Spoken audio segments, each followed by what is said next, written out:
கல்வாரி சிலுவையைத்தான்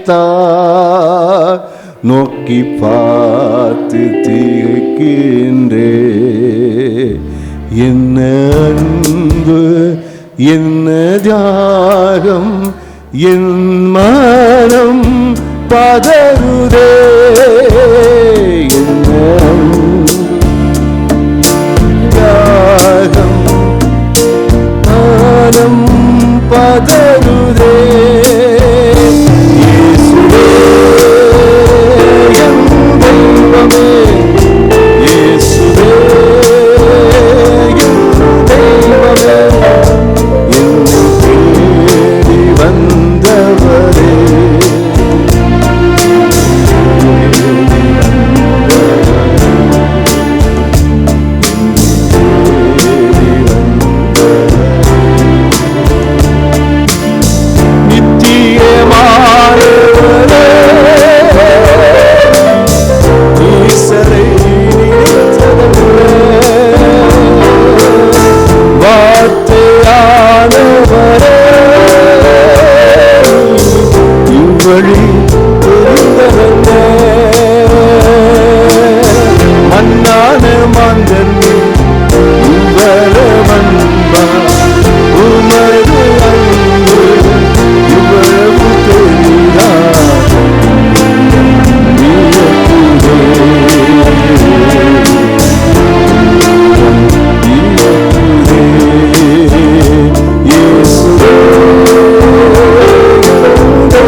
நம்முடைய வாழ்க்கையில் கர்த்தர் நாம் உற்சாகமாய் செய்வதற்கு என்று சொல்லி நாமவே செய்ய வேண்டும் என்று சொல்லி கர்த்தர் அநேக காரியங்களை நினைத்திருக்கிறார், நமக்காக வைத்திருக்கிறார். தாகம் உள்ளவன் எவனோ அப்படின்னு சொல்லி, அப்போ நமக்கு எப்படியெல்லாம் தேவன் மேலே தாகம் இருக்கிறதோ அந்த தாகத்துக்கு தக்கதாக தேவனுடைய ஆசீர்வாதத்தை பெற்றுக்கொள்ளத்தக்கதாக தேவன் நம்மை நடத்துகிற தேவனாக இருக்கிறார். ஒரு மனுஷன் தேவன் மேல் தாகமாக இருப்பாரானால் அவர் நல்லா கர்த்தரை ஆராதிப்பார், ஆலயத்துக்கு சீக்கிரமாய் வருவார். அவர் எத்தனை மணிக்கு ஆராதனைக்கு வருகிறாரோ அதை வைத்து விளங்கிக் கொள்ளலாம் அவர் எவ்வளவு தாகமாக இருக்கிறார் என்று சொல்லி. அந்த தாகம் தேவனை ஆராதிக்க வைக்கும். தேவன் மேல் உள்ள தாகம் ஆராதிக்க வைக்கும். கர்த்தருடைய சமூகத்திலே நீண்ட நேரம் தரித்திருப்பதற்கு அது உதவியாக இருக்கும். அதே போல ஜெபிக்க வைக்கும். கர்த்தர் மேல உள்ளதான தாகம் வாஞ்சை ஜெபிக்க வைக்கும். ஜெபிக்க யாரும் சொல்லணுன்ற அவசியம் என்ன செய்யாது இருக்காது. தாகம் உள்ளவர்கள் ஜெபம் ஆரம்பிச்சிருவாங்க. தேவன் மேல் தாகம் உள்ளவர்கள் வேதத்தை வாசிப்பார்கள், தியானிப்பார்கள். இரவும் பகலும் வேதமே தியானமாக என்ன செய்வார்கள், அவர்கள் இருப்பார்கள். அவர்களை வேதத்தை வாசிங்க அப்படின்னு சொல்லி அவங்களுக்கு அடிக்கடி சொல்ல வேண்டிய அவசியம் இல்லை. அதே போல தேவன் மேல் தாகம் உள்ளவர்கள் தேவனை அண்டிக் கொள்வதற்கு என்னென்னலாம் தடை இருக்குதோ அவைகளெல்லாம் என்ன செய்வாங்க, எடுத்து போட்டுட்டே இருப்பாங்க, அகற்றிக்கொண்டே இருப்பார்கள். இதை விடு அதை விடு என்று சொல்ல வேண்டிய அவசியம் என்ன செய்யாது இருக்காது. அல்லேலூயா. வேதத்தில் பார்த்தால், காலத்தை பார்த்தால் போதகராக இருக்கு, அதாவது அநேகருக்கு உபதேசம் பண்ண வேண்டிய நீங்கள் அப்படின்னு சொல்லியிருக்கிறார். நாட்கள் செல்ல செல்ல நாம் என்ன செய்வோம்னா மற்றவங்களுக்கு சொல்லக்கூடிய நிலைகளை என்ன செய்வோம், வந்துடுவோம். தேவன் மேல் தாகம் உள்ளவர்கள் தாங்களாகவே ஊழியம் செய்வார்கள். அவங்கள போய் ஊழியம் செய்யுங்க, இப்படி ஊழியம் செய்யுங்க, அப்படி சொல்லி செய்யுங்க, அவங்கள ஃபோர்ஸ் பண்ண வேண்டிய அவசியம் என்ன செய்யாது இருக்காது. அதே போல கொடுக்கிறவர்களையும் பார்த்தீங்கன்னு சொன்னால் கர்த்தர் மேல் தாகம் உள்ளவர்கள் அவங்கள போய் கொடுங்க அப்படின்னு சொல்ல வேண்டிய அவசியம் இருக்கும். அவங்க கர்த்தருக்காக நல்லா கொடுப்பார்கள். கர்த்தர் மேல் தாகம் உள்ளவர்கள் இயேசு வருகைக்காக அவர்கள் ரொம்ப ஆயத்தமாக இருப்பாங்க. எப்போ ஆண்டு வருவார், அவரை சந்திக்கணும், அவருடைய வருகைகளை போகணும்னு சொல்லி ஆயத்தமாக இருப்பாங்க. இதெல்லாம் இந்த நம்முடைய உற்சாகத்தினாலே நாம் செய்யக்கூடிய காரியங்களாக என்ன செய்கிறது இருக்கிறது. யாருமே யாரையும் ஃபோர்ஸ் பண்ணிலாம் நினைச்ச முடியாது, செய்ய வைக்க முடியாது. இது நம்முடைய தனிப்பட்ட ஆர்வம், வாஞ்சி, தாகம். இதன் அடிப்படையிலே நம்முடைய வாழ்க்கை என்ன செய்கிறது இருக்கிறது. கர்த்தருக்கு ஸ்தோத்திரம் உண்டாகுதா. வேதத்தில் பார்த்தீங்கன்னா வெளிப்படுத்தும் விசேஷங்களில் பரிசுத்தமாகிறவன் இன்னும் பரிசுத்தமாகட்டும், அசுத்தமாக இருக்கிறவன் உனக்கு எதில் ஆசை இருக்குதோ, எதில் வாஞ்சிருக்கோ அப்படி இருந்துக்கோ, அவனவனுக்கும் அளிக்கும் பலன் என்னோடு கூட வருகிறது. அல்லேலூயா. நம்ம அடுத்தவங்களை பார்த்து என்ன செய்யக்கூடாது, இடர பெயரக்கூடாது. அப்போ ஒருத்தர் உனக்கு பரிசுத்தமாக இருக்க வாஞ்ச இருக்க, எல்லாம் பரிசுத்தமாக வந்துக்கிட்டே இரு, போய்கிட்டே இருக்கு, முன்னேறிக்கிட்டே இரு.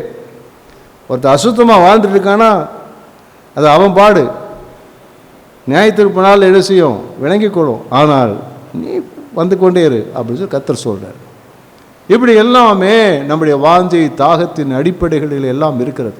ஆனால் 2 நியமங்களை தேவன் சபையில் வைத்திருக்கிறார், முக்கியமான நியமங்கள். ஒன்று ஒரே ஒரு முறை செய்யக்கூடிய நியமம், இன்னொன்று அடிக்கடி செய்ய வேண்டிய ஒரு நியமம். ஒன்று தேவனோடு பண்ணுகிற நல் மனசாட்சியின் உடன்படிக்கை என்று சொல்லப்படுகிற ஞானஸ்நானம். கர்த்தராகிய இயேசு கிறிஸ்துவை விசுவாசித்து ஏற்றுக்கொண்ட ஒவ்வொருவரும் கண்டிப்பாய் தங்கள் வாழ்க்கையிலே முழுகி ஞானஸ்நானம் பெற்று தேவனோடு இந்த நல் மனசாட்சியின் உடன்படிக்கையை அவர்கள் ஏற்படுத்திக் கொள்ள வேண்டும். நான் உங்களுக்கு சொந்த ஆண்டவரே, நீங்கள் எனக்கு சொந்த ஆண்டவரே, என் வாழ்க்கை முழுமையும் உம்மை பின்பற்றி வருவேன் என்று தேவனோடு உடன்படிக்கை பண்ண வேண்டியது ஒரு அவசியம். இது இல்லாமல் நாம் ஆண்டவரை பின்பற்றின்னு சொல்வது அது ஆண்டவர் என்ன செய்ய மாட்டார், ஏற்றுக்கொள்ள மாட்டார். அது கண்டிப்பாக என்ன செய்யணும், ஒருத்தர் ஆண்டவரை விசுவாசம் உள்ளவராய் இயேசுவை ஏற்றுக்கொண்டவர்கள் அவர்கள் கண்டிப்பாக அவர்கள் மனம் திரும்பி ஞானஸ்நானம் பெற்று தேவனோடு உடன்படிக்கை பண்ண வேண்டும். இது அவசியமானது. இது வாழ்க்கையில் ஒரே ஒரு முறை, எப்படி திருமணம் ஒரே முறையோ அதே போல ஒரே ஒரு முறை ஞானஸ்நானம் எடுக்க வேண்டியது. இன்னொன்று அடிக்கடி செய்ய வேண்டிய ஒரு நியமனத்தை கர்த்தர் நமக்கு வச்சிருக்கிறார். சபை கூடி வரும்போதெல்லாம் நாம் செய்யக்கூடிய ஆசரிக்கக்கூடிய ஒன்று என்னன்னு சொன்னால், திருவிருந்து, கர்த்தருடைய பந்தி என்று அழைக்கப்படுகிற இந்த திருவிருந்தை நாம் கண்டிப்பாக என்ன செய்து கொள்ள வேண்டும், நாம் ஆசரிக்க வேண்டும். இந்த கடைசி காலங்களில் திருவிருந்தை குறித்ததான அக்கறையோ அதை குறித்த விழிப்புணர்வோ அனைவருக்கு என்ன செய்யாது இருக்கிறது, இல்லாது இருக்கிறது. முடிஞ்சால் எடுத்துக்கொள்வேன், முடியாவிட்டால் இல்லை, நான் ஆயத்தமாக இருந்தேன் திருவிருந்து எடுத்துக்கொள்வேன், இல்லாவிட்டால் இல்லை என்ற நிலையிலே இன்றைக்கு இருக்கிறதை குறித்து என்ன செய்கிறது நம்ம பார்க்க. பொதுவாக சபைகளிலே பார்த்து என்று சொல்லி சொன்னால் இந்த சில முக்கிய நிகழ்வுகளுக்கு கூட்டம் நிறையா இருக்கும். முக்கியமான நிகழ்வுகள் எப்போ, கிறிஸ்மஸோ, நியூ இயரோ, ஈஸ்டரோ, சிறப்பு கூட்டமோ வச்சா கூட்டம் என்ன செய்யும், நிறையா இருக்கும். அடுத்தபடியாக ஞாயிறு ஆராதனையில் கூட்டம் நிறையா இருக்கும். மற்ற கூட்டங்கள் என்ன செய்கிறதில்ல, ஜனங்களுக்கு ஆர்வம் இருக்கிறதில்ல. அந்த ஞாயிறு ஆராதனைன்னு பார்த்தீங்கன்னு சொல்லி சொன்னால், திருவிருந்து ஆராதனையில் குறைபடுவர்கள் ஒரு கூட்டம் எப்பவுமே பங்கு பெறதில்லை. அப்படி பங்கு பெறாது இருக்கும்போது நம்முடைய வாழ்க்கையில் தேவன் நாம் ஆசீர்வதிக்கப்படுவதற்கு நாம் வைத்திருக்கக்கூடிய அந்த ஆசீர்வாதத்தை இழந்து போகக்கூடிய ஆபத்து என்ன செய்கிறது இருக்கிறது. திருவிருந்து நல்லதா? ஆமா நல்லது. ஆசீர்வாதமானதா? ஆமா ரொம்ப ரொம்ப ஆசீர்வாதமானது. திருவிருந்தை தேவன் சபை கூடி வரும்போதெல்லாம் ஏன் ஆண்டவர் இந்த திருவிருந்தை ஆண்டு வைத்திருக்கிறார் சொல்லி சொன்னா, நாம் ஆசீர்வதிக்கப்படுவதற்காகவே ஒரு நியமத்தை கர்த்தர் நமக்கு வச்சிருக்கிறார். அல்லேலூயா.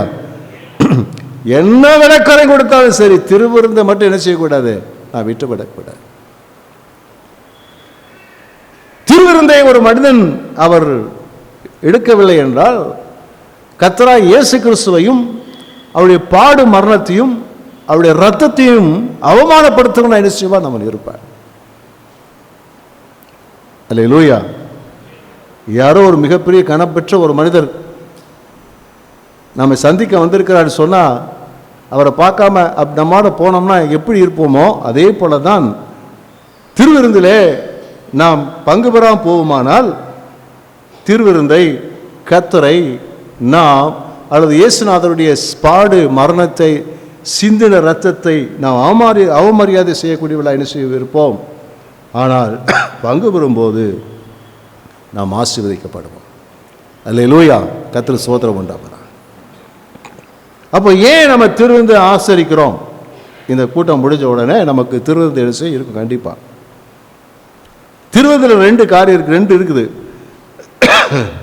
ஒன்று அப்பம், இன்னொன்று திராட்சை ரசம்.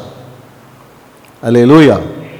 அது திராட்சை ரசத்தை எப்படி சொல்லணும்னா கிரேப் ஜூஸ்ன்னு சொல்லணும். திராட்சை பழ ரசம். ஒன்று அப்பம் சொன்ன ரொட்டி, நம்முடைய ஊரில் தெரிஞ்சிருக்கிறபடி ரொட்டி. அப்போ 2 வச்சுக்கோ. ஒன்று அப்பம், இயேசு கிறிஸ்துடைய சரீரத்திற்கு அடையாளமாய் அவர் பிக்க ஒப்பு கொடுத்தவருடைய சரீரத்திற்கு அடையாளமாகவும், இந்த திராட்சை ரசமானது இயேசுவானவர் சிந்தின ரத்தத்திற்கு அடையாளமாக இருக்கிறது. இயேசுவை நினைவுகூரும்படி, அவருடைய பாடுகளை நினைவுகூரும்படி என்ன செய்யணும்? நான் பங்கு பெற வேண்டும் என்று சொல்லப்பட்டிருக்கிறார். அப்போ நம்ம ஒவ்வொருவரும் இதை நம்ம ஆசரிக்க வேண்டிய அவசியம், அதனால் உண்டான ஆசீர்வாதங்கள் என்பதை நாம் அறிந்து கொள்ளும்படியாக நாம் அதை குறித்து தியானித்தால் நமக்கு மிகுந்த நலமாக இருக்கும். கர்த்தருக்கு ஸ்தோத்திரம் உண்டாவதாக. அப்போ எப்படிப்பட்ட ஆசீர்வாதங்கள் நமக்கு உண்டாகிறது? 1 கொரிந்தியர் 11ஆம் அதிகாரம் 26வது வசனம். 1 கொரிந்தியர் 11:26.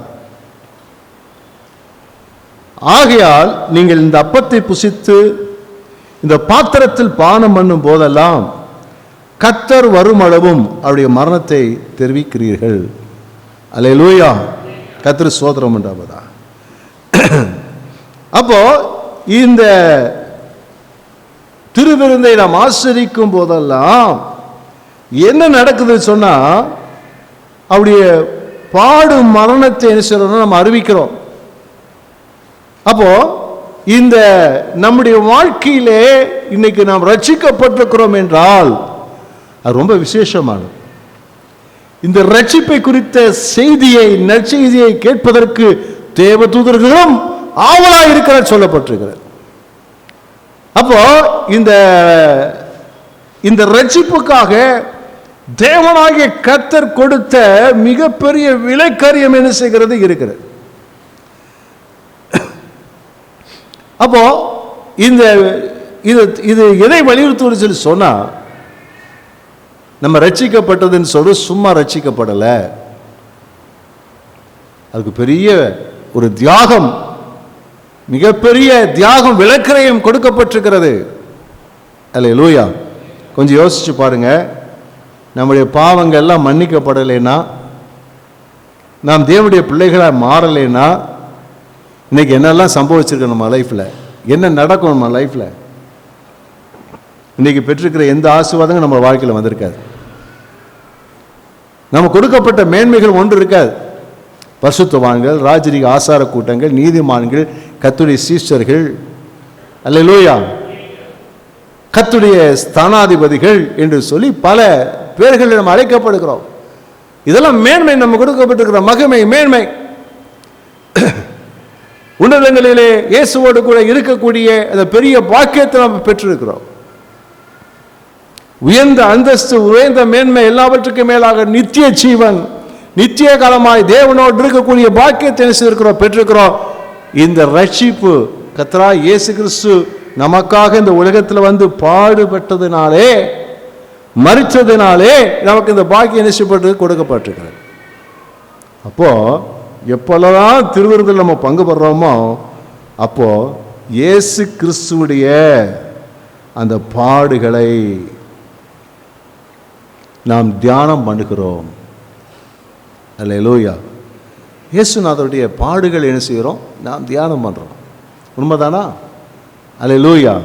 இயேசுவானவர் அவர் புறக்கணிக்கப்படுகிறதையும் இயேசுவானவர் சிலுவையை சுமந்து போகிறதையும் இயேசுவானவர் அங்கே முகத்தில் காரி துப்பப்படுறதையும் அவமானப்படுத்தப்படுறதையும் இதெல்லாம் தியானம் பண்ணுறோம். சிலுவையில் அறையப்படுறதையும் அவர் சிலுவையில் அறையும் போது முள்முடி அவருடைய உடம்பு உரை காயங்கள் ரத்தங்கள் இதெல்லாம் நம்ம என்ன செய்கிறோம், நம்ம தியானம் பண்ணுறோம். அல்லேலூயா. அப்போல்லாம் ஒரு பாட்டை பாடுவோம் இல்லையா, சில பாடல்களை பாடுவோம். அல்லேலூயா. கல்வாரி சிலுவை நோக்கித்தான், அந்த பாட்டை போடுங்கம்மா. கல்வாரி சிலுவை நோக்கித்தான். அதை பாடும்போது அந்த பாட்டு அதை எது தியானம் பண்ணுறோம். ஏன் அந்த பாட்டை பாடுறோம்? நம்ம அந்த நேரங்கள்லாம் கல்வாரியின் பாட்டல்கள் என்ன செய்கிறோம், நம்ம பாடுகிறோம் இல்லையா? ஏன் பாடுறோம்?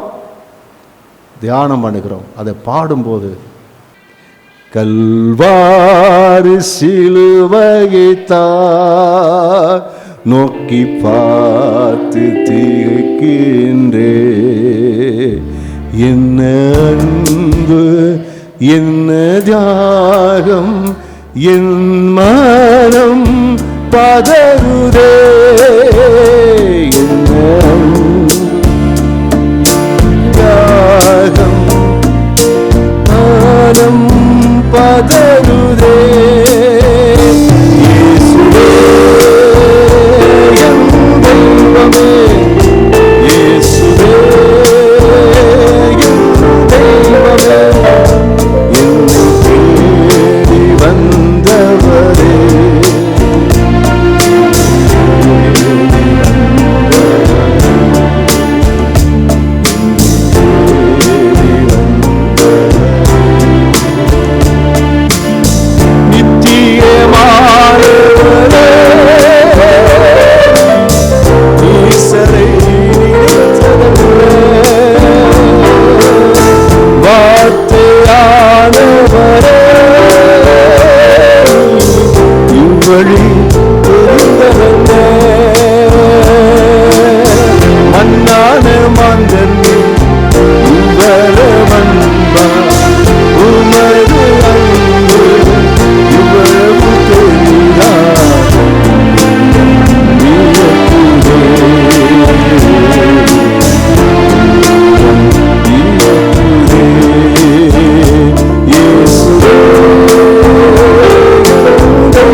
அல்லேலூயா.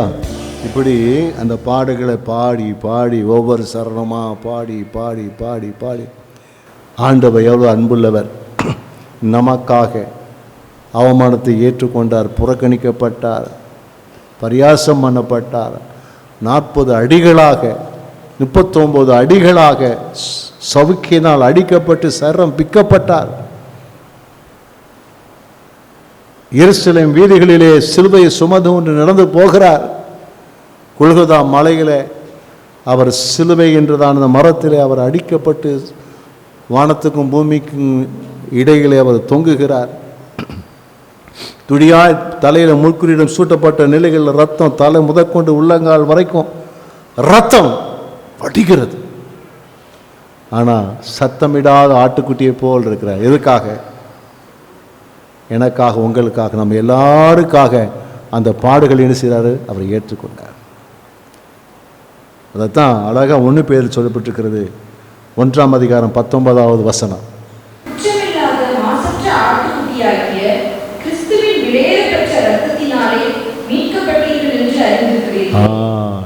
அந்த இயேசுவானுடைய அந்த இரத்தத்தினாலே நாம் மீட்கப்பட்டோம். சும்மாலாம் வரலங்க ரட்சிப்பு. ரட்சிப்பு சும்மா வரல. சும்மா நம்ம சபைக்குள்ள வரல. சும்மா நித்திய ஜீவனை பெற்றுக்கொள்ளலை. சும்மா பரிசுத்தவான்கள் நீதிமான நிலைக்கு வரல. ராஜ்யத்திற்கு ஆசாரி கூட்டமா வரல. இன்னைக்கு சபைக்குள்ளே நாம் இங்கே இருக்கிறோம் என்று சொன்னால் வெளியேறப்பட்ட இயேசு கிறிஸ்துவின் ரத்தம் நமக்காக சிந்தப்பட்டது. அதை நினைவு கூறுவதற்கு ஒரு நல்ல வாய்ப்பை தேவன் நமக்கு தந்திருக்கிறார். கைவைத்து எல்லாம் சொல்லுவோமா? அல்லேலூயா, அல்லேலூயா. நம்முடைய ரட்சிப்பினுடையதான விலைக்கிரயம் இன்னதென்பதை நாம் அறிந்து கொள்ளத்தக்கதாக இந்த திருவிருந்தின் நேரம் நம்மை உணர்த்துவிக்குது. ஆகையினாலே கர்த்தர் மேல் அன்பும் பாவத்தின் மேலே வெறுப்பும் நம்முடைய வாழ்க்கையில் நேசிக்கிறது வருகிறது. கர்த்தருக்கு ஸ்தோத்திரம் உண்டாவதா. அதனால தான் நாம் கர்த்தருடைய பந்தியை எப்படி ஆகிடும், எப்படி ஆகிடும், எந்த விலைக்கரை கொடுத்தாகிலும் நாம் என்ன செய்து கொள்ள வேண்டும்? நாம் பங்கு பெற்றே ஆக வேண்டும். அல்லேலூயா, கர்த்தருக்கு ஸ்தோத்திரம் உண்டாவதா. ரெண்டாவது பார்த்தீங்கன்னா 1 கொரிந்தியர் 10:16 1 கொரிந்தியர் 10:16.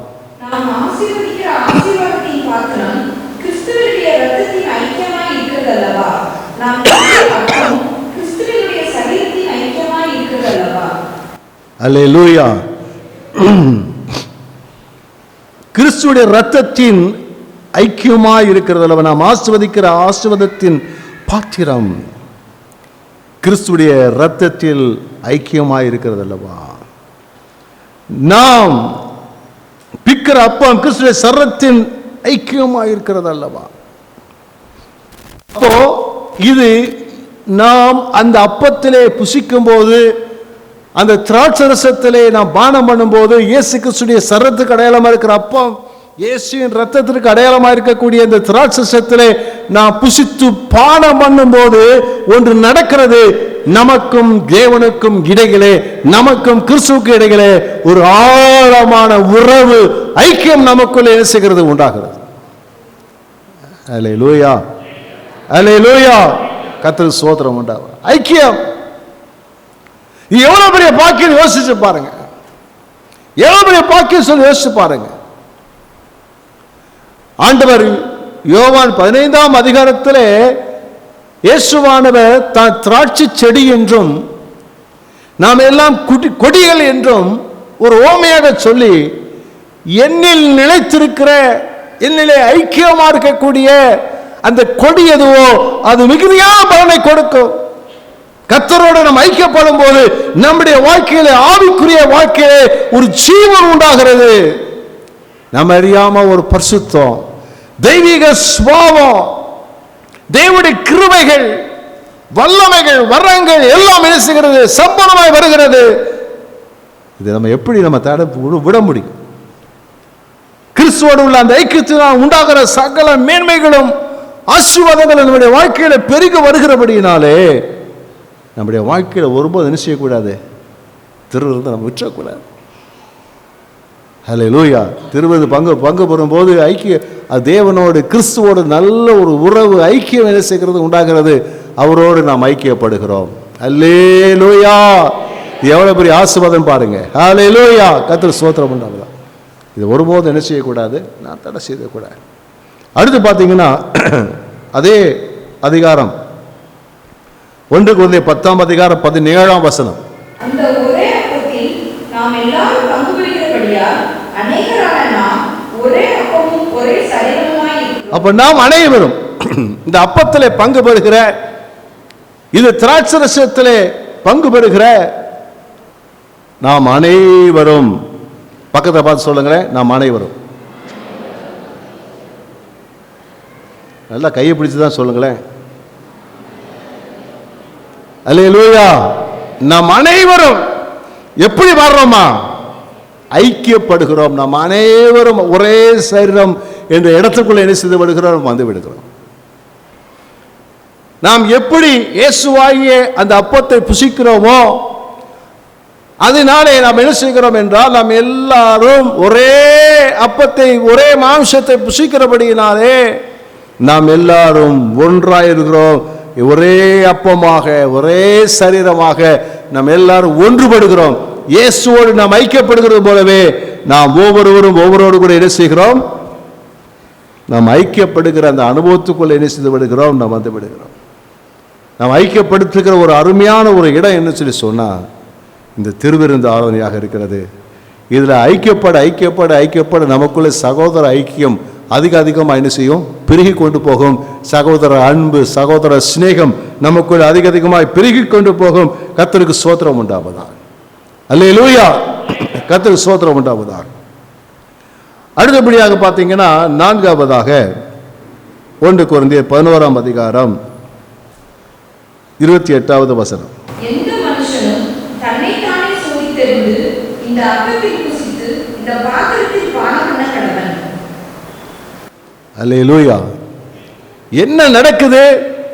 இந்த திருவிருந்திலே பங்கு பெறும்போது நடக்கிற ஒரு மகிமையான நல்ல அனுபவம் என்னவென்று சொன்னால், நம்மை ஆராய்ந்து பார்க்கக்கூடிய, நம்மை சோதித்து அறியக்கூடிய ஒரு நல்ல வாய்ப்பு என்ன செய்கிறது? நமக்கு கிடைத்திருக்கிறது. கர்த்தருக்கு ஸ்தோத்திரம் உண்டாவதாக. அப்ப நம்ம தற்போது சோதனை பண்ணி பார்க்கிறோம். அங்கே நமக்கு ஒரு நேரம் கொடுக்கப்படுகிறது. ஒரு நேரம் கொடுக்கப்படுகிறது. எந்த மனுஷனும் தன்னைத்தானே சோதித்து அறிந்து இந்த அப்பத்திலே புசித்து இந்த பாத்திரத்திலே பானம் பண்ண கடவர். ஒரு தருணம் கொடுக்கப்படுகிறது நம்ம ஆராய்ந்து பார்ப்பதற்கு. நமக்கு எல்லாமே நல்லா இருக்கும், நமக்கு இது ஒன்று தான் நிச்சயம் நமக்கு பிரச்சனையாக இருக்கும். நீங்கள் அநேக சமயம் நினைப்பாங்க, இந்த பாச திருவிருந்து நடக்கும்போது உங்களுக்காக பிக்கப்பட்டு சரமாக இருக்கிறது, எல்லா சோத்திரத்தோடு புசிப்போம், சோத்திரத்தோடு நாம் பானம் பண்ணுவோம் அப்படி சொன்னால் ரொம்ப நல்லா இருக்குமே. இது ஒரு வசனத்தை சொல்லிப்புறாரு. இந்த எந்த மனுஷனும் தன்னைத்தானே சோதித்து அறிந்து இந்த அப்பத்திலே புசித்து இந்த பாத்திரத்திலே பானம் பண்ண கடவுன்னு சொல்றாரு. ரொம்ப கொஞ்சம் கஷ்டமா இருக்கு, நம்ம ஆராய்ஞ்சு பார்க்கறதுக்கு கஷ்டமா இருக்குது. ஆனா நம்ம ஆராய்ந்து பார்க்கும்போது நம்முடைய வாழ்க்கையிலே நம்முடைய குறைகளை நாம் அறிந்து, குறைகளை விட்டு விலகி, குறைகளை மாற்றி நம்மை சரி செய்து கொள்வதற்குரிய வாய்ப்பு, ஒரு அருமையான வாய்ப்பு திருவிருந்து என்ன செய்கிறது நமக்கு கிடைக்கிறது. அநேக சமயங்களில் நம்ம செய்கிற தப்பு நமக்கு தெரியாமல் இருக்கும், நம்முடைய குறை நமக்கு தெரியாமல் இருக்கும். அப்பொழுது ஆவியானவர் நம்மோடு கூட என்ன செய்கிறார்? அவர் இடைபடுகிறவராக இருக்கிறார். கர்த்தருக்கு ஸ்தோத்திரம் உண்டாவதாக. அதனால தான் சங்கீதக்காரன் அழகா ஜெபம் பண்றார். 119ஆம் சங்கீதத்தில் 34 வசனத்தில் இவ்விதமாய் ஜெபம் பண்றார். 119:34. எனக்கு உணர்வை தாரும், உணர்வை தாரும், அப்பொழுது நான் உமது வேதத்தை பற்றி கொண்டு என் முழு இருதயத்தோடும் அதை கை கொள்ளுவேன். உணர்வை தாரும். உணர்வு உணர்வு உணர்வு உணர்வு.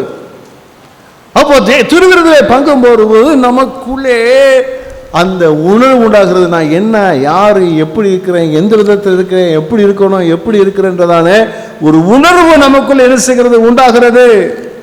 அப்போ வேதம் என்ன சொல்லுது? நான் எப்படி இருக்கிறேன், கர்த்தர் எப்படி என்கிட்ட விரும்புகிறாரு, நான் எப்படி இருக்கிறேன். அந்த நாட்களில், கடந்த நாட்களில் செய்த எல்லா காரியங்கள், நல்ல காரியங்கள், தீமை காரியங்கள் எல்லாம் நம்ம வாழ்க்கை வருது. விட்ட செய்த தவறுகள் எல்லாம் நம்ம வாழ்க்கையில் வருது. நம்மை ஆராய்ந்து பார்த்து நம்மை சுத்திகரித்துக் கொள்வதற்குரிய ஒரு வாய்ப்பு நமக்கு கிடைக்கிறது. அல்லேலூயா. ஒரு அல்லேலூயா சொல்லுவோமா? பொதுவாக ஜனங்கள் என்ன செய்வாங்கன்னா, கர்த்தருடைய ஆலயத்துக்கு வரும்போது உன் நடைகளை பரிசுத்தமாய் காத்துக்கொண்டு வேதம் சொல்கிறபடி ரொம்ப தான் வருவாங்க சர்ச்சுக்கு. முன்னாட்கள் என்ன செய்வாங்க, சர்ச்சுக்கு வரும்போது எல்லாம் ஒயிட் அண்ட் ஒயிட்டில் வருவாங்க. ஞாயிற்றுக்கிழமை ஆகிட்டா சர்ச்சு பூரா எப்படி தான் இருக்கும்? எப்படி தான் இருக்கும்? எப்படி தான் இருக்கும்? எல்லாம் வெளியீர் வெளியீர் என்று வெள்ளையாக இருக்கும். நாட்களுக்கு செல்ல செல்ல அப்புறம் என்ன ஆச்சுன்னா, திருவிருந்த அன்னைக்கு முதல் ஞாயிற்றுக்கிழமை மட்டும் எல்லாம் ஒயிட்டில் வருவாங்க. அப்போ பார்க்கும்போது தெரியும், ஓ இன்னைக்கு திருவிருந்து போல் இருக்குது, எல்லாம் ஒயிட்டாக இருப்பாங்கன்னு சொல்லிட்டு. அது நல்லதுன்னு சொல்கிறேன். பக்கத்தில் சொல்லுங்கள், அது நல்லது. அன்றைக்கி ஒரு நாளாவது, அன்றைக்கி ஒரு நாளாவது அல்லேலூயா, என்ன பாரு ஒன்றை பாரு இங்கே இல்லாமல் தேவனை பாரு வந்தால் எவ்வளோ நல்லா இருக்கும் சொல்லுங்கள். ஒன்றை பாரு என்ன பாரு வராமல் தேவனை பாரு வந்தால் எவ்வளோ நல்லா இருக்கும். ஒரு அல்லேலூயா சொல்லுவோமா? அல்லேலூயா. சமீபத்தில் ஒரு நாள் நீங்கள் நினைக்கிறேன், சமீபத்தில் தான் ஒரு பாப்பான வாலிபன், அவங்க பின்னாடி முன்னாடி உட்காந்து பிள்ளைகளோடு இருந்தாங்க. நல்லா இவ்வளோ பூ வச்சுட்டு வந்துருந்துச்சு. அந்த பாப்பா பார்த்து, என்ன பாப்பா பூ வச்சுட்டு வந்திருக்க? பூ வச்ச என்ன பாஸ்டர், தப்பா பாஸ்டர்? நான் கேட்டேன், சரி பூ எதுக்கு வச்சுட்டு வந்திருக்கேன்னு கேட்டேன். அழகுக்கு பாஸ்டர். நான் கேட்டேன், உன் அழகை யார் பார்க்கணுன்னு கேட்டேன். நான் சொன்னேன், உன் வீட்டுக்காரர் பார்த்தா பத்தாதா? அடுத்த வாரத்தில் காணும், எல்லாம் நார்மல் ஆகிட்டு. ஒரு அலையிலையா சொல்லுவோமா? அல்லேலூயா. ஒரு அலையிலையா சொல்லுவோமா? சத்தம் அலையிலையா சொல்லுவோமா? நம்ம அழகை பார்க்குறவங்க தான் பார்க்கணும், எல்லாரும் பார்க்கணும் அவசியம் இல்லை. அல்லேலூயா. நம்ம அழகை இயேசுநாதர் பார்த்தா போதும். கரங்களை தட்டி எல்லாம் கர்த்தரை மகிமைப்படுத்துவோமா? ஆனால் அந்த பிள்ளை நல்ல பிள்ளை, நான் சொன்ன கோவப்படலை, அப்பா சொன்ன மாதிரி ஏற்றுக்கொண்டுச்சு. கரங்களை தட்டி எல்லாம் கர்த்தரை மகிமைப்படுத்துவோமா? அல்லேலூயா. கர்த்தருக்கு துதியும் சோத்திரம் மகிமை உண்டாவதா? ஆண்கள் அப்படிதான் வரணும். கர்த்தருடைய ஆலயத்துக்கு வரும்போது உன் அடைகளை சீர்படுத்திக் கொள்ள வேண்டும். உடையை குறித்து கவனமாக இருக்கணும், பயபக்தியோடு வரணும். நம்ம ஆராய்ந்து பார்க்கணும். உள்ளே வரும்போது தேவன் நம்ம இடத்துல என்னத்தை எதிர்பார்க்கணும், எப்படி இருக்க விரும்புகிறார். சபைக்குள்ள வரும்போது கர்த்தர் எப்படி இருக்கிறார்? பரிசுத்த அலங்காரத்தோடே. எப்படி ஆராதிக்கணுமா? பரிசுத்த அலங்காரத்துடனே அவரை தொழுது கொள்ளுங்கள். ஒரு அலங்காரம் இருக்குது, மேலான மகிமையான ஒரு அலங்காரம் இருக்குது. அது என்ன அலங்காரம் என்று சொன்னால் பரிசுத்தம். பரிசுத்தம் இன்னும் பரிசுத்தமாக்கு, இன்னும் பரிசுத்தமாக்கு, இன்னும் பரிசுத்தமாக்கு. இதைத்தான் கர்த்தர் அலங்காரமாக பார்க்கிறார். அல்லேலூயா. அப்படி பரிசுத்தமாக இருந்து அந்த அலங்காரத்தோட வரும்போது திருவிருந்து எப்படி நினைக்கிறீங்க? எவ்வளவு மகிமையா இருக்கும், என்ன ஆசீர்வாதமாக இருக்கும். அல்லேலூயா. கர்த்தர் ஸ்தோத்திரம் உண்டாகுதா? ஆக அந்த அலங்காரம் நமக்குள்ள இருக்கணும். நம்ம ஆராய்ந்து பார்க்கக்கூடிய வாய்ப்பு கிடைக்கிறது. அந்த வாய்ப்பை என்ன செய்து கொள்ள வேண்டும்? நாம் சரியாய் பயன்படுத்திக் கொள்ள வேண்டும். அல்லேலூயா. பயபக்தியோடு அது நேரம் ஆராய்ச்சி பார்க்கணும். இந்த வசனத்தை சொல்லும்போது நம்ம ஆராய்ச்சி பார்க்கணும். ஆராய்ச்சி பார்த்து எதெல்லாம் உடனமோ. ஆமென். அல்லேலூயா. உதாரணமாக வச்சுங்க, நீங்கள் கணவன் மனைவி பேசாமல் இருக்கிறீங்க, ஆனால் ஞாயிற்றுக்கிழமை சர்ச்சுக்கு வந்துட்டீங்க. ஏதோ சண்டை பிரச்சனை. அப்போ ஆவியனை பேசுகிறது, இந்த வசனத்தை வாசிக்கும், இந்த வசனத்தில் நம்மகிட்ட பேசுது. எந்த மனுஷன் தன்னை தானே சோதித்து அறிந்து. இப்போ என்ன சொல்லுவீங்க? இதுக்கு தான்ப்பா நான் திருவிருந்துக்கு வர்றதுன்னு சொல்லுவீங்களா? ஆண்டு சமூகத்தில், ஆண்டவரே என் ஹஸ்பண்டை மன்னிக்கிறேன், என் ஒய்ஃபை மன்னிக்கிறேன், நாங்கள் ஒப்புரவாயிரம் ஆண்டவரே. ஒப்புரவாகி போகிறதுக்கு ஒரு நல்ல ஒரு வாய்ப்பு கிடைக்குது. ஒரு அல்லேலூயா சொல்லுவோமா? அல்லேலூயா. இல்லைன்னா வீட்டில் தேவ ஆசீர்வாதம் இல்லாமல் பிசாசு உள்ள புகுந்து குடும்பத்தை நாசமாக்கிறது. ஆமென். அல்லேலூயா. ஆக இதெல்லாம் நமக்கு அருமையான ஒரு வாய்ப்பு என்ன செய்கிறது இருக்கிறது. ஒரு அருமையான ஒரு வாய்ப்பு. மற்றொன்று உள்ள உறவுகளிலே, கொடுக்கல் வாங்கல்களிலே, நம்முடைய உள்ளான ஜீவியத்திலே நமக்கு என்ன பிரச்சனை இருக்குதோ அதெல்லாம் உணர்ந்து சரி பண்ணுவதற்கு ஒரு நல்ல வாய்ப்பை தேவன் கொடுத்திருக்கிறார். அது மிகுந்த ஆசீர்வாதமாக இருக்கிறது. கர்த்தருக்கு ஸ்தோத்திரம் உண்டாகும். நல்லா கவனிங்க. அப்போ திருவிருந்திலே நாம் பங்கு பெறும்போது ஒரு அற்புதம் நமக்குள்ள நடக்குது. என்னது? நம்ம ஆராய்ந்து பார்க்கறதுக்கு ஒரு அற்புதம் நடக்குது. லூக்கா 18ஆம் அதிகாரத்தில் 9 முதல் 14 வசனங்களில் இருவருடைய ஜெபத்தை குறித்து அங்கே ஆண்டவர் குறிப்பிடுவதை பார்க்கிறோம். அன்றியும் தங்களை நீதிமான்கள் என்று நம்பி மற்றவர்களை அற்பமாய் எண்ணின சிலரை குறித்து அவர் ஒரு உவமையை சொன்னார். 2 மனுஷர் ஜெபம் பண்ணும்படி தேவாலயத்துக்கு போனார்கள். ஒருவன் பரிசேயன், மற்றவன் ஆயக்காரன்.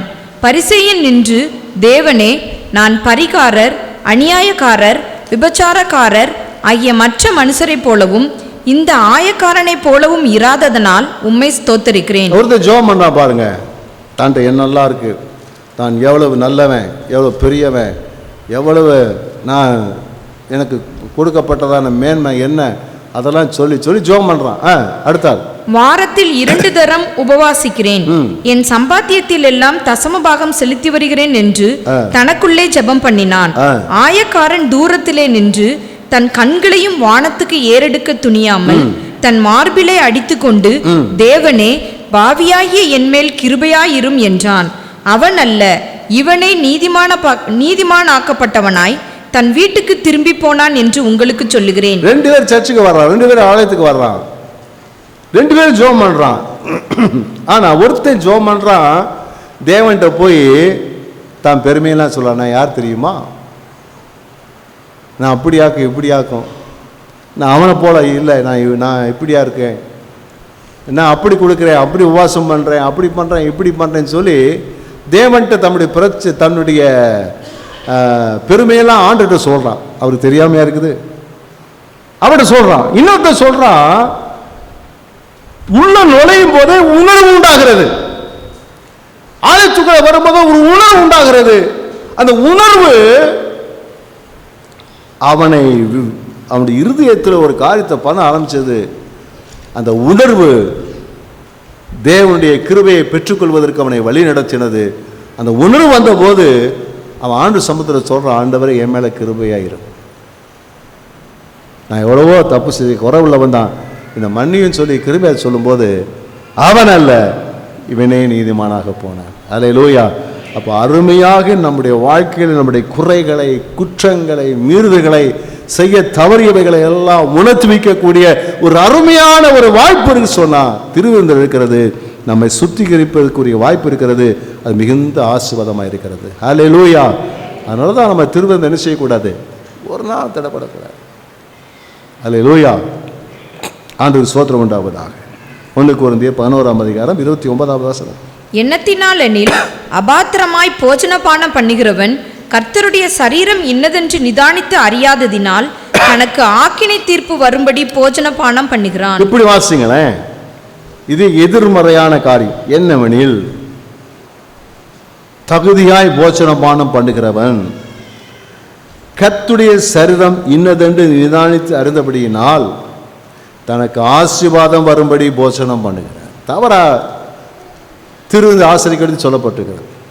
ஆனால் நம்ம சரியாக சுத்திகரித்து மெய்யான உணர்வோடு கூட திருவிருந்தில் நாம் பங்கு பெறும்போது என்ன நடக்குதுன்னு சொன்னால், நமக்கு ஆசீர்வாதத்தின் மேலே ஆசீர்வாதம் என்ன செய்கிறது, உண்டாகிறது. அல்லேலூயா. கர்த்தருக்கு ஸ்தோத்திரம் உண்டாவதா. நிச்சயமாகவே நம்ம திருவிருந்து ஆசிரிக்கும் போது ஏதோ ஒரு ஆசீர்வாதம் என்ன செய்யுது, நம்முடைய வாழ்க்கையில் உண்டாகிறது. பாருங்க, ஆதியாகமம் 14:18-20 அன்றியும் உன்னதமான தேவனுடைய ஆசாரியனாயிருந்த சாலேமின் ராஜாவாகிய மெல்கிசேதேக்கு அப்பமும் திராட்சரசமும் கொண்டு வந்து, அப்போ ஆபிரகாமுக்கு மெல்கிசேதேக்கு என்கிறதான ஆசாரியன் அவன் இந்த ஒரு திருவிருந்து கொடுக்கிறார், அப்பமும் திராட்சரசமும் கொடுக்கிறார். அவனை ஆசீர்வதித்து, அவனை கொடுத்து என்ன செய்யறாரா, ஆசீர்வதித்து. அல்லேலூயா. அப்போ அந்த திருவிருந்து என்ன செய்ய சொன்னா ஒரு ஆசீர்வாதத்தின் அடையாளம். அது நமக்கு ஆசீர்வாதத்தை என்ன செய்கிறது, கொண்டு வருகிறது. எந்த ஆசீர்வாதத்தை கொண்டு வருகிறது? பரத்திலிருந்து தேவனுடைய ஆசீர்வாதங்களை நமக்கு அப்படியே சம்பூர்ணமாய் கொண்டு வருகிறது. அல்லேலூயா, அல்லேலூயா. கர்த்தருக்கு ஸ்தோத்திரம். நிச்சயமாகவே யார் ஒருவர் திருவிருந்திலே அவர் பங்கு பெறுறாரோ அவர் நிச்சயமாகவே தேவனுடைய ஒரு வேத பெற்ற ஒரு ஆசீர்வாதத்தை அந்த மாசத்துல பெற்றார். அல்லேலூயா. கர்த்தருக்கு ஸ்தோத்திரம். அது சாதாரணமான நிகழ்வு அல்ல, ஒரு பெரிய ஆசீர்வாதம் உண்டா இருக்கிறது. அது ஒரு ஆசீர்வாதம் இருக்கிறது. அல்லேலூயா. கர்த்தருக்கு ஸ்தோத்திரம் உண்டாவதா.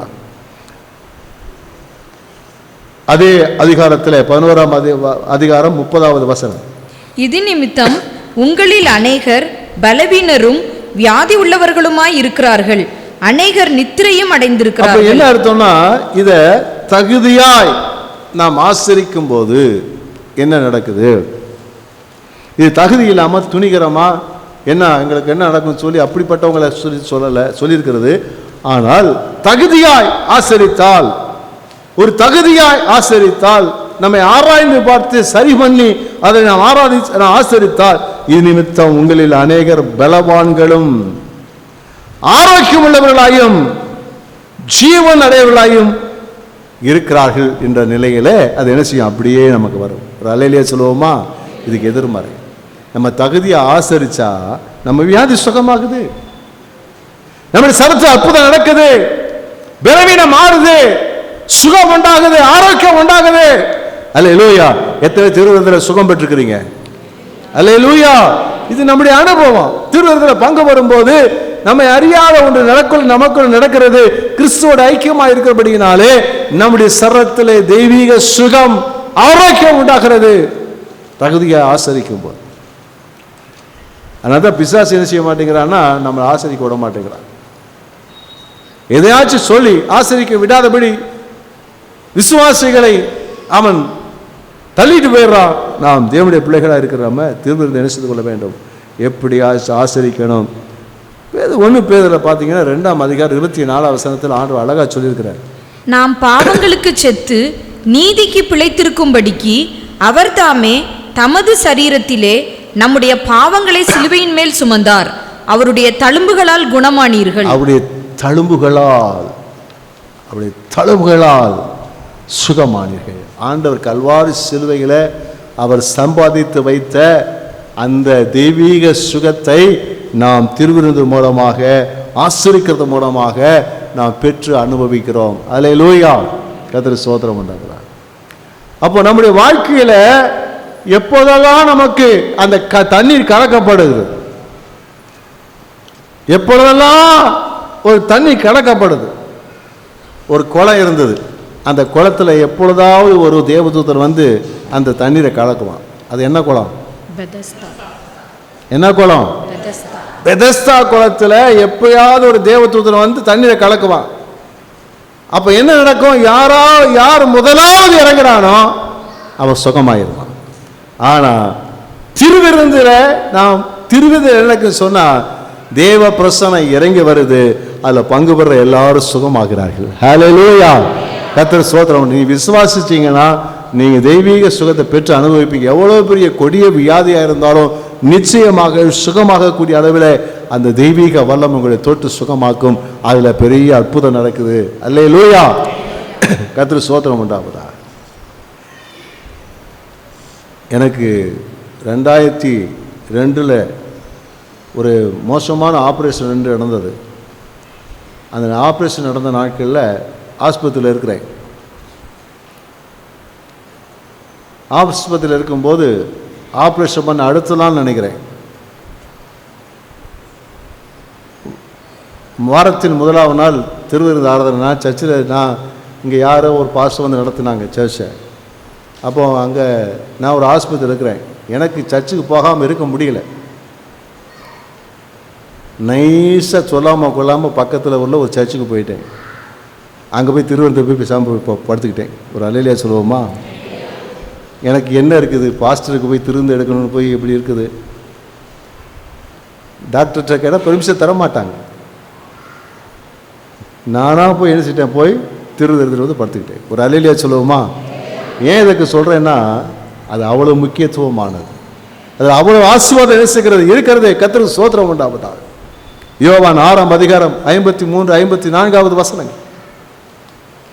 அதற்கு இயேசு அவர்களை நோக்கி, நீங்கள் மனுஷகுமாரனுடைய மாம்சத்தை புசியாமலும் அவருடைய இரத்தத்தை பானம் பண்ணாமலும் இருந்தால் உங்களுக்குள்ளே ஜீவன் இல்லை என்று மெய்யாகவே மெய்யாகவே உங்களுக்கு சொல்லுகிறேன். என் மாம்சத்தை புசித்து, என் மாம்சத்தை புசித்து என் இரத்தத்தை பானம் பண்ணுகிறவனுக்கு நித்திய ஜீவன் உண்டு. அப்போ இந்த இயேசு கிறிஸ்துவுடைய சரீரம் என்று சொல்லப்படுகிற அந்த மாம்சம் என்று சொல்லப்படுகிற இந்த அப்பத்தை, அதே போல இயேசு கிறிஸ்துடைய ரத்தம் என்று சொல்லப்படுகிற அந்த திராட்சை ரச பழரசத்தை நான் புசித்து பானம் பண்ணும்போது என்ன நடக்குதுன்னா நமக்கு நித்திய ஜீவன் உண்டு. ஹல்லேலூயா. அப்போ என்ன அர்த்தம்? அதை பண்ணாதவங்களுக்கு என்ன இல்லை? பரலோகம் கிடையாது. பக்கத்தில் சொல்லுங்க, இல்லைன்னா இல்லை, எல்லாம் வீணா போயிடும். ஹல்லேலூயா. அப்போ திருவிருந்துக்கு பங்கு பெறும்போது எதுக்கு தகுதி உள்ளவர்களாக இருக்கிறோம்? பரலோக ராஜ்யத்துக்கு தகுதி உள்ளவர்களாய் மாறி விடுகிறோம். ரொம்ப முக்கியமானது. இது சாதாரண எழுதிடாதீங்க. நித்திய ஜீவன் உண்டு. தெளிவா சொல்ற பாருங்க, தெளிவா சொல்ற. இந்த காரியத்தை சபை உண்டாக்கப்படுவதற்கு முன்பதாகவே சபைக்கு தேவ பிள்ளைகளுக்கு தேவன் இந்த நியமத்தை வச்சிருக்கிறாரு. என்ன சொல்லிருக்கிறாரு? இது புசித்து பானம் பண்ணவர்களுக்கு நித்திய ஜீவன் உண்டு. ஹல்லேலூயா. அப்போ இது சாதாரண, அப்போ இது எடுக்கலைன்னா நமக்கு என்ன இல்லை? நித்திய ஜீவன்ல பரலோகத்தில் பங்கு கிடையாது, பரலோகத்தில் இடம் கிடையாது. ஹல்லேலூயா. ஆகையினாலே நாம் கண்டிப்பாக பெற்றுக்கொள்ள வேண்டும். ஹல்லேலூயா. கர்த்தருக்கு ஸ்தோத்திரம் உண்டாவதாக. இறுதியாக பார்த்தீங்கன்னா 54 வசனம் பின்பகுதி. நான் அவனை கடைசி நாளில் எழுப்புவேன். என்ன செய்வேன்? கடைசி நாளிலே எழுப்புவேன். ஹல்லேலூயா. கர்த்தருக்கு ஸ்தோத்திரம் உண்டாவதாக. இயேசு கிறிஸ்துடைய வருகை நாளிலே நம்ம உயிரோடு கூட எழுப்பிக் கொள்வார். ஒருவேளை நம்முடைய மரணம் முந்திக் கொண்டால் அந்த நாள் வரும்போது இமைப்பொழுதிலே ஆண்டவர் நம்மை மறுரூபமாக்கி அவரோடு கூட இருக்கக்கூடிய அந்த பாக்கியத்தை என்ன செய்வார்? கர்த்தர் நமக்கு தர உண்மையில் இருக்கிறார். நித்திய ஜீவன், உயிர்த்தெழுதலிலே பங்கு நமக்கு இருக்கிறது. ஹல்லேலூயா. அதனால தான் நீங்கள் கவனித்து பார்த்தீங்கன்னா, என்னதான் சர்ச்சுக்கு வராட்டாலும் எப்படியாச்சும் திருவிருந்து எடுத்துக்கிறதுல கவனமாக இருப்பாங்க ஜனங்க.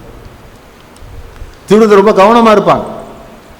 எப்படியாச்சும் திருவிருந்து எடுத்துக்கிற ரொம்ப கவனமாக இருப்பாங்க. ஏன்னா இயேசு கிறிஸ்துவுடைய உயிர்த்தெழுதலிலே பங்குபடுவதற்கு எது உரிமை பாராட்டுகிறது சொன்னா, இந்த திருவிருந்து உரிமை பாராட்டுகிறது. அதில் நம்ம பங்கு பெறாத பட்சத்திலே நமக்கு என்ன இல்லை? உயிர்த்தெழுதலிலே நமக்கு பங்கு என்ன செய்ய இருக்காது. அப்போ உயிர்த்தெழப்பட வேண்டும் என்று சொன்னால் நம்முடைய வாழ்க்கையில் எது அவசியம்? இந்த திருவிருந்து ரொம்ப ரொம்ப ரொம்ப ரொம்ப ரொம்ப அவசியமாக என்ன செய்திருக்கிறது. ஒரு காரியத்தை நல்லா விளங்கிக் கொள்ளணும். தேவன் எந்த ஒரு காரியத்தையும் சாதாரணமாக அவசியமற்ற எந்த ஒரு காரியத்தையும் ஆண்டவர் நமக்கு சொல்றதும் கிடையாது, அதை நமக்கு நியமிக்கிறதும் கிடையாது. ஒரு அல்லேலூயா சொல்லுவோமா? அல்லேலூயா. கர்த்தருக்கு ஸ்தோத்திரம் உண்டாவதாக. ஆண்டவர் ஆதாமை படைத்த போது அவனுக்கு ஏற்ற துணையை உண்டாக்குவேன் என்று சொல்லி அவன் வீணா எலும்பிலிருந்து ஒன்றை எடுத்து ஒரு பெண்ணாக்கி அவனுக்கு துணையாக கொடுத்தார். நல்லது என்று கண்டார். அவசியம். அவன் தனியாக இருப்பது நல்லதல்ல. அவன் வாழ்க்கையில் துணையோடு இருக்கணும். ஒரு மனிதன் தனியாக இருப்பது நல்லதல்ல, துணையாய் வாழ வேண்டும் என்பதற்காக தேவன் வாழ்க்கை ஏற்படுத்தினார். அந்த வேலை சொல்லுது, இந்த விவாகம் யாவருக்குள்ளும் கனமுள்ளது சொல்லப்பட்டிருக்கிறது. கனமுள்ளது. இது அவசியம் கர்த்தர் ஏற்படுத்தினார். ஞானஸ்நானம் அவசியம். இது செய்துதான் ஆக வேண்டும். ஞானஸ்நானத்தை உடன்படிக்கை பண்ணணும், அவசியம் வச்சிருக்கிறார் ஆண்டவர். கேள்வி கேட்கக்கூடாது. வலதுபுறத்தில் இருக்கிற கல்லன் ஞானஸ்நானம் எடுத்தானா கேட்கக்கூடாது. கேட்டா ஒரு மனுஷன் சொன்னார், அவன் சிலுவையில் அறையப்பட்ட கல்லன், நீ அறையப்பட வேண்டிய கல்லன் சொன்னார். சரி, அது கேள்வி கேட்கிற கொண்டு கர்த்தர் நியமித்து இப்படித்தான் வச்சிருக்கிறார். கர்த்தர் ஸ்தோத்திரம் உண்டாவதா. சபை கூடுதலே பங்கு பெற வேண்டும். நாட்களான எவ்வளவு கடுமையா இருக்குதோ அதுக்கு ஒத்ததாக நாம் என்ன செய்து கொள்ள வேண்டும்? சபை கூடுதலை விட்டுவிடக்கூடாது, மிக அவசியம். ஞாயிற்றுக்கிழமை ஆராதனை, வாரத்தில் முதலாவது நாள் சபை கூடுதல் மிக அவசியம். அதே போல திருவிருந்து ரொம்ப ரொம்ப அவசியம். அவசியம். தேவ பிள்ளைகள் எல்லாம் இணைந்து ஆண்டுடைய அப்பத்திலே, ஆண்டுடைய சரத்திலே, ஆண்டுடைய இரத்தத்திலே அப்பமும் திராட்சரசத்தை நாம் புசித்து இயேசு கிறிஸ்துவின் பாடு மரணத்தை நினைவுகூர வேண்டியது மிக மிக அவசியம். அதில் அநேக ஆசீர்வாதங்களை கர்த்தர் நமக்கு வச்சிருக்கிறார். ஒரு ஆசீர்வாதங்கள் நமக்கு தேவன் வச்சிருக்கிறார். அல்லேலூயா. கர்த்தர் ஸ்தோத்திரம் உண்டாவதாக. ஒரு மனிதன் இந்த திருவிருந்தில் நான் பங்கு பெறாவிட்டால் இந்த ஆசீர்வாதத்தில் என்ன செய்றாரு? இழந்து போறார். அல்லேலூயா. இரண்டாவது, நம்ம உலகத்தில் என்ன செய்கிறோம்னா, பல இடங்களிலே பல விதங்களிலே பல விதமான சூழ்நிலைகளிலே நான் வாழ்கிறோம். வேலை செய்கிற இடம், படிக்கிற இடம், போகிற இடம், வர்ற இடம், குடியிருக்கிற இடம்லாம் வித்தியாசமான பிரச்சனைகள் இருக்கும். அவைகள் எல்லாம் நம்மை கர்த்தரை விட்டு தூரமாக்குகிறது. ஆனால் திருவிருந்து நேரங்களிலே கர்த்தர் மறுபடியும் அவரோடு கிட்டு சேர்ப்பதற்காக தேவன் நமக்கு இதை வச்சிருக்கிறார். அல்லேலூயா. நம்ம எல்லாம் ஒரு நோக்கத்தோடு இந்த உலகத்தில் வாழ்ந்து கொண்டிருக்கிறோம். என்ன நோக்கம் சொன்னா, எப்படியாச்சும் இயேசு கிறிஸ்து வருகையில் போயிடணும். அல்லேலூயா. கர்த்தருக்கு ஸ்தோத்திரம் உண்டாவதாக. ஆமென். அல்லேலூயா. அல்லேலூயா. எப்படியாச்சும் இயேசுடைய வருகையில் போயிடணும். காலத்தை கணிக்கிற வேத வல்லுநர்கள் என்ன சொல்றாங்கன்னா, சீக்கிரத்தில் இயேசு கிறிஸ்துடைய வருகை இருக்கும். மூன்றாவது உலக போர் சீக்கிரம் வரக்கூடிய சூழ்நிலை இருக்கிறது. சொல்லக்கூடிய எல்லாமே நிறைவேறக்கூடிய எல்லாம் நிறைவேறிடுச்சு. சிப்பு போட ஆரம்பிச்சிட்டான். நெத்தியில் சிப்பு போட ஆரம்பிச்சிட்டான். சீக்கிரத்தில் நம்ம ஊரில் நம்ம தேசத்தில் வரக்கூடிய சூழ்நிலை வந்துட்டு. இதெல்லாம் என்ன அடையாளம் சொன்னால், இயேசு கிறிஸ்துடைய வருகைக்கும் அந்த கிறிஸ்துடைய வெளிப்பாடுக்கும் சொல்லக்கூடிய அடையாளங்களாக என்ன செய்கிறது? இயேசு கிறிஸ்து சீக்கிரம் வந்துட்டார். அவர் வாசலில் வந்துட்டார், பக்கத்தில் வந்துட்டார். இயேசு வரப்போகிறாரு. அதுக்கு நம்ம ஆயத்தப்படுத்துறதுக்காகத்தான் அந்த திருவிருந்தை கர்த்தர் வச்சிருக்கிறார். அல்லேலூயா, அல்லேலூயா. எவ்வளோ வருஷம் நீ கிறிஸ்தவனாக இருந்து கிறிஸ்தவ குடும்பத்தில் பிறந்ததுனாலேயோ, இத்தனை ஆண்டுகள் கிறிஸ்தவனாய் வாழ்ந்ததுனாலேயோ, அப்படிலாம் வாழ்ந்து இயேசு வருகையில பங்கு பெறலைன்னா அதை காட்டில் உனக்கு கிடையவே கிடையாது. பரலோகத்துக்கு போகலைன்னா அதை போல் உனக்கு கிடையவே கிடையாது. ஆக இந்த நாட்களில் இயேசு கிறிஸ்து வருகைக்கு ஆயத்தப்படுத்துறதுக்காகவே கர்த்தருடைய பந்தியை கர்த்தர் நமக்கு வச்சிருக்கிறார். ஒரு அல்லேலூயா சொல்லுவோமா? அல்லேலூயா. ஆமாம், முந்தைய நாட்களில் என்ன சொல்லுவாங்கன்னா, யாராவது ஒரு பிரதர் ஒரு தவறு செய்தால், ஒரு சிஸ்டர் தவறு செஞ்சுருக்கிறாங்க அப்படின்னு சொன்னால், உங்களுக்கு இத்தனை மாதம் திருவிருந்து கிடையாது, திருவிருந்து கிடையாது. அப்போ என்ன செய்வாங்கன்னா, அவங்களும் சரி பாஸ்டர் ஐயா அப்படின்னு சொல்லிட்டு அவங்க பாஸ்டர் சொல்கிற வரைக்கும் அவங்க பாஸ்டர் என்ன செய்வார், அதை பார்த்துக்கிட்டே இருப்பார். சரியானதுக்கப்புறம் இந்தாப்பா உனக்கு நான் திருவிருந்து வா அப்படின்னு சொல்லுவார். அவங்க எடுத்துக்குவாங்க. ஆகையினால அவங்கள சரி பண்ணுவதற்கு, இயேசு கிறிஸ்து வருகைக்கு ஆயத்தம் பண்ணுவதற்கு, ஆசீர்வாதமாக அவர்களை நடத்துவதற்குரிய வாய்ப்புகள் இருந்தது. இப்போ யாருக்காவது நம்ம திருவிருந்து கொடுக்கலாம் வச்சுங்களேன், இங்கே இல்லை என்ன அந்த சர்ச்சுக்கு போயிடுறேன், அந்த சர்ச்சுக்கு போனால் அந்த பர்வத்துக்கு தான் போக முடியும். பக்கத்தில் சொல்லுங்களேன், அந்த சர்ச்சுக்கு போகலாம், பர்வத்துக்கு தான் போகலாம். அல்லேலூயா, கர்த்தருக்கு ஸ்தோத்திரம் உண்டாவதாக. இன்றைக்கு கடைசி காலங்களிலே இது எவ்வளோ முக்கியம் யோசிச்சு பாருங்க. இன்றைக்கு தேவ பிள்ளைகள் நீங்கள் அந்த முக்கியத்துவத்தை உணராததுனாலே தேவனுடைய ஊழியக்காரர்களும் அதை முக்கியத்துவத்தை சொல்லாமல் ஏதோ ஆள் வந்தால் போதும் அப்படின்ற நிலை ஆயிற்று. அது ஆபத்து, ஆபத்து, ஆபத்து. அல்லேலூயா, அல்லேலூயா, கர்த்தருக்கு ஸ்தோத்திரம். எப்படியாச்சும் நம்ம திருவிருந்தை விற்றக்கூடாது, அந்த மனப்பான்மையில் திருவிருந்தை நினைச்சு பெற்றுக்கொள்ள வேண்டும். அதுக்கு நம்ம ஆயத்தப்படுவோம். அதில் இருக்க சொல்ல இத்தனை ஆசீர்வாதங்கள் நமக்கு இருக்குது. ஆகையினாலே பயபக்தியோட ஆயத்தமாய் வந்து திருவிருந்தை பங்கு பெறுவோம். நாம் ஆசீர்வதிக்கப்படுவோம். கர்த்தர் நம்ம எல்லாரையும் ஆசீர்வதிப்பாராக. அல்லேலூயா. எல்லாரும் எழுந்து நாம் ஜெபிக்க போகிறோம். கர்த்தருடைய பந்தியை விற்றக்கூடாது. இது கர்த்தருடைய பந்தி, இது கர்த்தருடைய பந்தி, கர்த்தருடைய பந்தி. இதில் நம்ம பங்கு பெறாமல் இருப்போமானா அதை காட்டிலும் மோசமான நிலை ஒன்றுமே கிடையாது. நம்ம கிறிஸ்துவங்களாக இருக்கிற அர்த்தமே கிடையாது. கர்த்தர் ஸ்தோத்திரம் உண்டாவதா. நம்ம கர்த்தருடைய பந்தியை பங்கு பெற்று ஆசீர்வதிக்கப்படுவதற்கு என்ன செய்யணுமோ அதை செய்யணுமே தவிர அதை நாம் சாதாரணமாக எண்ணி விற்றக்கூடாது. அல்லேலூயா. கண்களை மூடி எல்லா கையை உயர்த்தி சோமன். ஆண்டவரே, நான் திருவிருந்த நான் எடுக்காமல் ஒரு மாதம் விட்டுருந்தா என்னை மன்னிங்க ஆண்டவரே, என்னை மன்னிங்க ஆண்டவரே, என்னை மன்னிங்க ஆண்டவரே, என்னை மன்னிங்க ஆண்டவரே. திருவிருந்தை நாம் எப்படியாவது பங்கு பெறணும். அது மூலமாக கிடைக்கிற ஆசீர்வாதங்களை நான் பெற்றுக்கொள்ளணும். என் வாழ்க்கையில் என்னென்ன குறை இருக்குதோ அதெல்லாம் சரி பண்ணி கொள்ளணும். எப்படியாக இயேசுடைய வருகையில் பங்கு பெறணும். கர்த்தரோட ஐக்கியமாக இருக்கணும். நான் ஆசீர்வதிக்கப்படணும். தெய்வீக சுகத்தை பெற்றுக்கொள்ளணும். ஆண்டவரே, கர்த்தரோடு ஐக்கியப்படணும். எனக்கு உதவி செய்யுங்க ஆண்டவரே, எனக்கு உதவி செய்யுங்க ஆண்டவரே, உதவி செய்யுங்க ஆண்டவரே. என்னை ஒப்பு கொடுக்குறேன் ஆண்டவரே. Glory to God. பிதாவே, இயேசுவின் நாமத்தில் எங்களை முழுமையை அர்ப்பணிக்கிறோம். எங்கள் இருதயத்தை நாங்கள் ஒருபோதும் கடினப்படுத்த வேண்டாம். தேவனே, எங்களோட பேசின வார்த்தைகளுக்காக உமக்கு ஸ்தோத்திரம். தேவங்களை நடத்துங்க. தொடர்ந்து எங்களை எல்லாரும் இந்த சமூகத்தை அர்ப்பணிக்கிறோம்.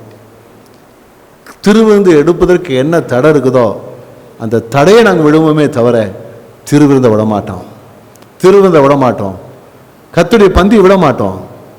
அதை பிடித்து கொள்வோம், அதில் பங்கு பெறுவோம், ஆசீர்வதிக்கப்படுவோம். எங்களை அர்ப்பணிக்கிறோம். இயேசுவின் நாமத்தில் நல்ல பிதாவே, ஆமென்.